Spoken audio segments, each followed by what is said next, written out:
intitulada 1984, de George Orwell, e A Admirável Mundo Novo, de Aldous Huxley, Submissão é uma sátira precisa, devastadora, sobre os valores da nossa própria sociedade.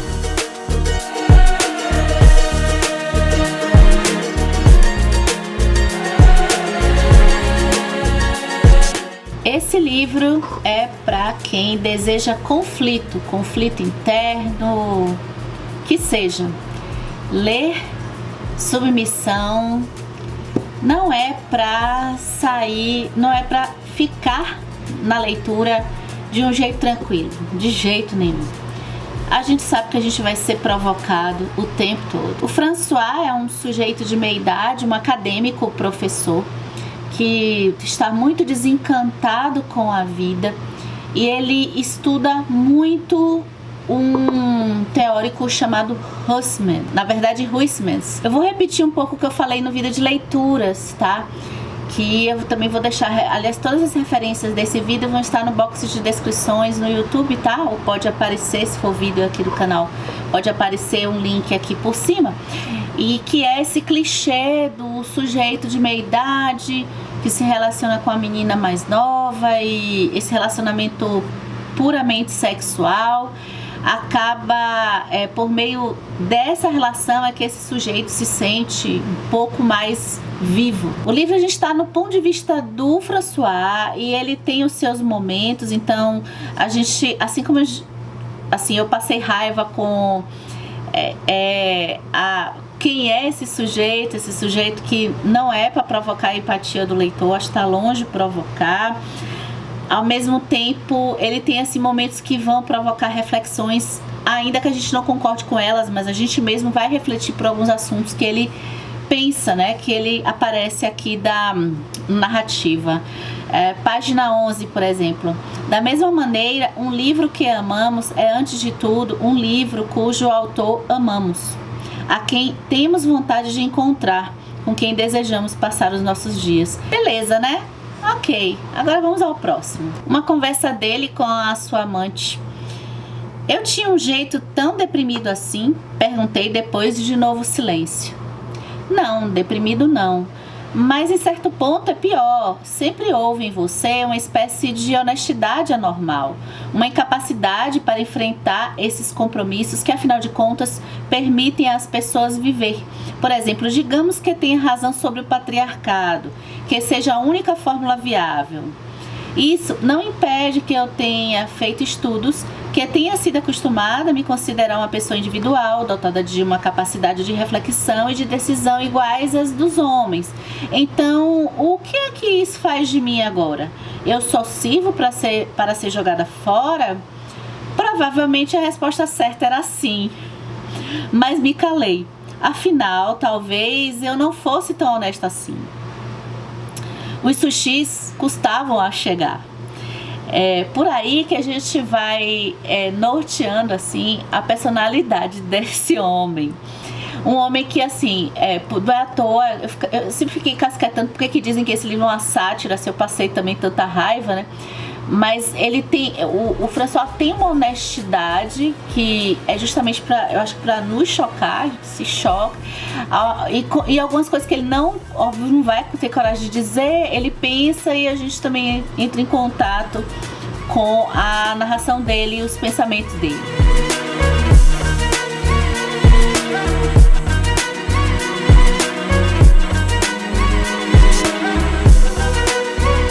O que mais me moveu em Submissão, do Michel Houellebecq, não foi com certeza François, mas eu realmente eu me rendi que talvez esse elemento aqui, mesmo passando raiva, ele foi importante para o que eu mais gostei da história, que é a chamada ficção especulativa. Esse livro foi publicado em 2015, pela referência da minha edição aqui, tá?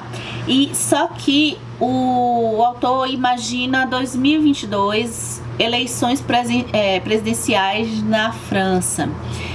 E aí o que acontece é que existe uma aliança entre a esquerda e um candidato da fraternidade muçulmana, o Ben Abbas. Eles se juntam numa proposta de democracia para enfrentar um candidato da extrema-direita que corre risco de ganhar as eleições. O candidato da extrema-direita, ele vai ter pautas típicas dessa posição, pensando aqui no eixo do norte, né, a Europa, e que pelo livro, né, é aquele fechamento nacional, a economia também mais fechada, impedimento, uma política externa mais severa quanto a receber a pessoas de fora do país, menos tolerância com a diversidade, e as pautas da esquerda combinam um pouco aqui com a gente no Brasil. A diferença acho que é da parte econômica, porque nos Estados Unidos tem essa diferença da parte econômica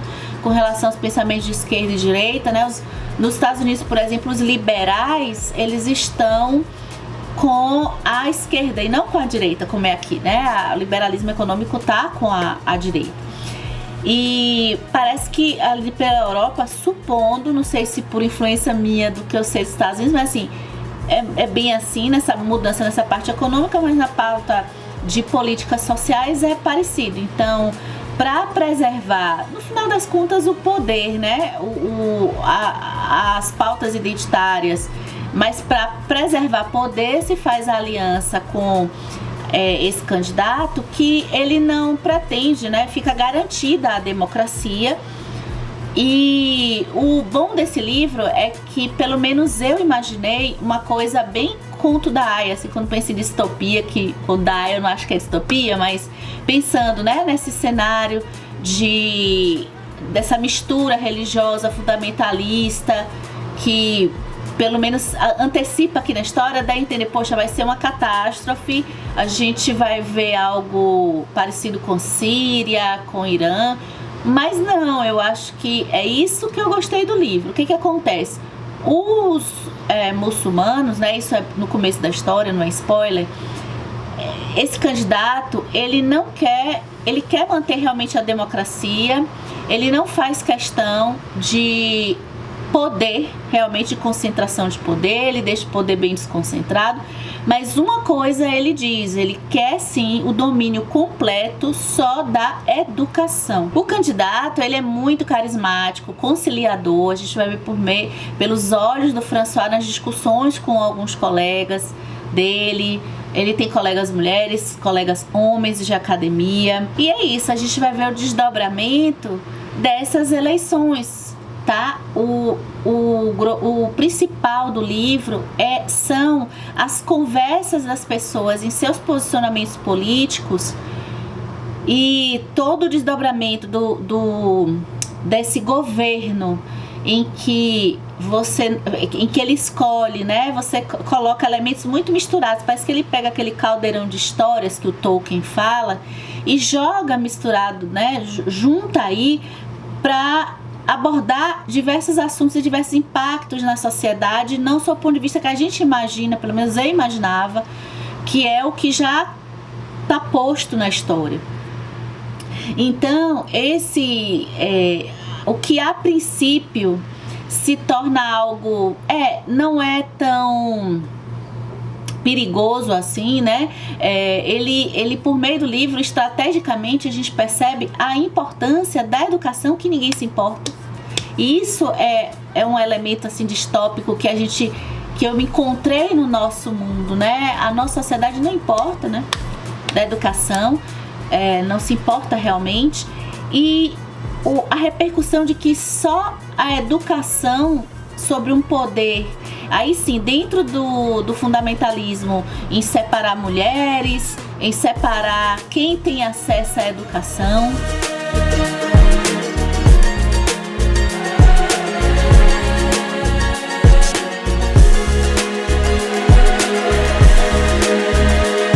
E o mal-estar vem de onde? O mal-estar, pelo menos o que eu senti o protagonista, ele é um conservador escroto, né? Então tá claro, as ideias dele, o autor, ele não tá querendo direcionar uma ideologia, pelo menos eu não percebia isso claramente, né? Pode ter sido um problema de interpretação. Por outro lado, existe aqui uma crítica dessa esquerda que estaria na direita também, que quer o poder, essa disputa política, e que a qualquer preço escolhe isso, mas que aparentemente parece ser a solução menos pior, sem um cenário catastrófico sob o ponto de vista da violência, mas com uma catástrofe sob o ponto de vista intelectual. E toda a reformulação do cenário da educação, da universidade, que a gente já acompanha pelo François, ele traz também uma pergunta,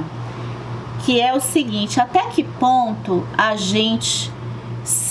sociedade, as pessoas que se garantirem condições equalizadas financeiras, né? Então, toda a reformulação da universidade não é para deixar pessoas pobres serem demitidas. As mulheres não têm acesso à universidade, mas as famílias não ficam economicamente prejudicadas, né? Então, toda essa reformulação, a própria educação que vai sendo segregada entre quem é da religião e quem não é, entre mulheres e homens, ela é respaldada por uma compensação financeira para essas famílias, né? O que torna a coisa... né? A princípio, colegas do François não, mas a gente está recebendo um valor aqui, então meio que tá tudo bem.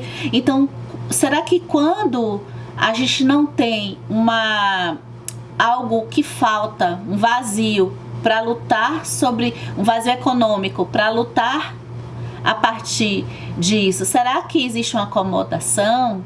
Né? O medo um pouco nisso tudo é que eu tenho a sensação que sim, né? Toda vez que existe algo, quem participa de discussões profissionais, que já está trabalhando no caso, né? Toda vez que existe uma compensação financeira, parece que todo o resto fica resolvido, né? É muito difícil mesmo. Eu acho que ele pegou num ponto muito sensível, que é esse ponto, se a minha família está bem e todos de certa forma estão bem, está tendo realmente a tal distribuição de renda, então acho que a educação, né, está só tirar mulheres da educação, ou a educação ficar restrita a um grupo específico, não é um problema.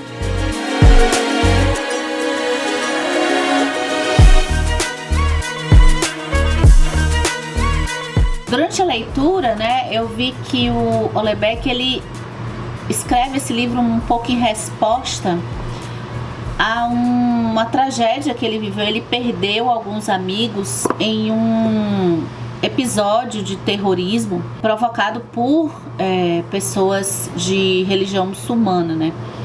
Então isso também já me deixava muito desconfortável também durante a leitura, se ele estava querendo conduzir alguma coisa, alguma moralização. E aí o conflito, né? Submissão é um livro islamofóbico? Não sei dizer, eu não consigo. Ele coloca essa visão da religião muçulmana, mas ao mesmo tempo ele critica outras coisas também, eu não sei identificar. Submissão é um livro xenofóbico? Não me pareceu. Ele está direcionado para humilhar o socialismo e o pensamento de esquerda? Também não. Se foi, ele colocou outros elementos ali também criticando a direita, né? Então, sabe, ele dá uma agonia. Acho que a agonia que eu tive é porque eu já vi esse livro ser muito defendido para uma visão dessa que eu falei aqui, de crítica somente ao pensamento de esquerda e contra o identitarismo, aí por pessoas da extrema direita. Então acho que por isso que eu fico assim, sabe, com sentimentos conflitantes com relação a ele. Então por isso que eu quero jogar esse livro aqui na roda de debate. Me conta se você leu, convido você para conhecer essa história, um dos livros mais conflitantes que eu já li aí na minha jornada de leitura.